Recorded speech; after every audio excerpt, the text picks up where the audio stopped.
Assalamualaikum warahmatullahi wabarakatuh. It's great to see you all, the Honorable Mrs. Stiana SSM Home. In this presentation, we would like to share about government and society, the Tudors. Before we started, let me introduce myself and my partner. I'm Meira Salma as moderator and speaker. I am Anisa Wulandari as speaker. I am Nurul Islamiyah as speaker. Okay, first I will explain to you about the Tudor Parliament. The second is rich and poor, town and country. The third is domestic life, and finally literature and culture.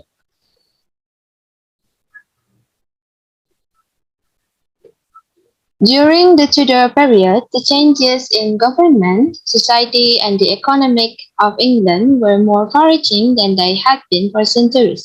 But most far-reaching of all were the changes in ideas, partly as a result of rebirth of intellectual attitudes known as the Renaissance, which had spread slowly northwards from its beginnings in Italy.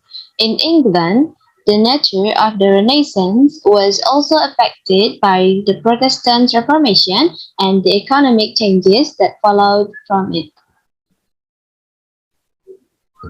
1. Tudor Parliament.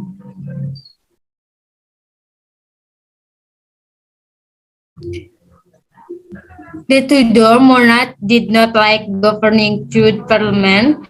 Henry VII had used Parliament only for law-making. He seldom called it together, and then only when he had a particular job for it. Henry VIII had used it first to raise money for his military adventures, and then for his struggle with Rome. His aim was to make sure that the powerful members from the shires and towns supported him because they had a great deal of control over popular feeling. He also wanted to frighten the price and bishop into obeying him, and to frighten the pope into giving in to his demand. The second, perhaps Henry himself did not realize that by inventing new law for the Reformation, he was giving it a level of authority it never had before. Tudor monarchs were certainly not more democratic than earlier king, but by using parliament to strengthen their voice, they actually increased parliament authority. And Parliament strengthened its position again during Edward VI reign by ordering the new prayer book to be used in all churches and forbidding the Catholic Mass. When the Catholic Queen Mary came to the throne, she succeeded in making Parliament cancel all the new Reformation laws and agreed to her marriage to Philip of Spain, but she could not persuade Parliament to accept him as King of England after her death. 2. Rich and poor in town and country. The population increased. Even in 1485, much of the countryside was still untouched. There were still great forests of oak trees and unused land in between. There were still wild animals, wild pigs, wild cattle, and even a few wolves. Scattered across this countryside were islands of human settlements, village and town. Few towns had more than 3,000 people, the size of large village today. Most towns, anyway, were no more had file for were no more than large village with their own file and farm. Even London, a large city of over 16,000 by 1,500 had file farmed by its citizens. In the 16th century, however, this picture began to change rapidly. The population increased, the unused land was cleared for sheep, and large areas for forests were cut down to provide wood for the growing sheep. England was beginning to experience greater social and economic problems than ever before. Social and economic problems. The price of food and other goods rose steadily during the 16th and early 17th centuries. This inflation was without equal until the 20th century. The price of wheat and barley necessary for bread and beer increased over 5 times between 1510 and 1650, while most other prices increased by 5 times between 1,500 and 1,600. Real wages fell by half. The government tried to deal with the problem of rising costs by making coin which contained up to 50% less precious metal. This only reduced the value of money, helping to push prices up. People thought that inflation was caused by silver and gold pouring into Europe from Spanish America. But a greater problem was the sudden increase in population. In England and Wales, the population almost doubled from 2.2 million in 1520 to 4 million in 1603. Twice the number of people needed twice the amount of food. It was not produced. Living conditions got worse as the population rose. It is not surprising that fewer people married than ever before. The production of clothes. The pattern of employment was changing. The production of finished cloth, the most important of England products, reached its greatest importance during the 16th century. Clothmaker and merchant bought raw wool, gave it to spinners, who were mostly women and children in cottages, collected it and passed it on the weavers and other cloth workers.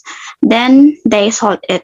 The successful men of this new capitalist class showed off their success by building magnificent houses and churches in the villages where they worked. England destroyed the Flemish cloth-making industry, but took advantage of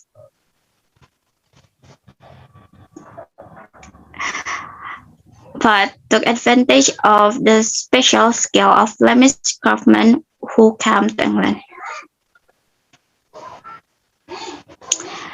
The fields in the world. By using coal instead of wood fires, Tudor England learned how to make greatly improved steel necessary for modern weapons. Henry VIII replaced the longbow with the musket, an early kind of handheld gun. Birmingham, by using coal fires to make steel, grew in the 16th century from a village into an important industrial city. Coal was unpopular, but it burned better than wood and became the most commonly used, especially in London, the rapidly growing capital. By the end of the century, this number had grown to almost 200,000. In 1560, London used 33,000 tons of coal from Newcastle, but by 1600, it used 5 times as much, and the smoke darkened the sky over London. A foreign ambassador wrote that the sky stank and was the filthiest in the world. The third, domestic life. Women in England had greater freedom than anywhere else in Europe. Foreign visitors were surprised that women in England had greater freedom than anywhere else in Europe, although they had to obey their husbands. They had self-confidence and were not kept hidden in their homes as women were in Spain and other countries. They were allowed free and easy ways with strangers. The second, dark side to married life. However, there was a dark side to married life. Most women born between 8 and 15 children, and many women died in childbirth. Those who did not so help their children die at a 84 young age. No one dared hope for a long married life because the dangers to life were too great. For this reason, and because marriage was often an economic arrangement, deep emotional ties often seem to have been absent. When a wife died, a husband looked for another. Third, poor children started work at the age of 6 or 7. Both rich and poor lived in small family groups. Brothers and sisters usually did not live with each other or with their parents once they had grown up. They tried to find a place of their own. Over half the population was under 25, while full were over 60. Queen Elizabeth reached the age of 70, but this was unusual. People expected to work hard and to die young. Poor children started work at the age of 6 or 7. Fourth, one group of people suffered particularly badly during the Tudor period. One group of people suffered particularly badly during the Tudor period. These were the unmarried women. Before the Reformation, many of these women could become nuns and be assured that in the religious life they would be safe and respected. After the dissolution of the monasteries, thousands became beggars on the roads of England. In future, an unmarried woman could only hope to be a servant in someone else's house or to be kept by her own family. She had little choice in life. Fourth, literature and culture. 1. At the beginning of Tudor period English was still spoken in a number of different ways. There were still reminders of the Saxon, Anglo, Jute, and Viking invasion in the different forms of language spoken in different parts of the country. For the first time, people started to think of London pronunciation as correct pronunciation. One educator in Henry VIII's time spoke of the need to teach children to speak English which is clean, polite, and perfectly pronounced. Until Tudor times, the local form of speech had been spoken by lord and peasant alike. From Tudor times onward, the way people spoke began to show the difference between them. Educated people began to speak correct English, and uneducated people continued to speak the local dialect. 2. England developed its own special kind of painting, the miniature portrait. Literature, however, was England's greatest art form. Literacy increased greatly during the mid-16th century, even though the religious houses, which had always provided traditional education, had closed. In fact, by the 17th century, about half the population could read and write clear. Okay, that's all we can share about government and society the Tudors. Sorry if we had a mistake. Thank you for your great attention. May of those we have shares be beneficial for us. Wassalamualaikum warahmatullahi wabarakatuh.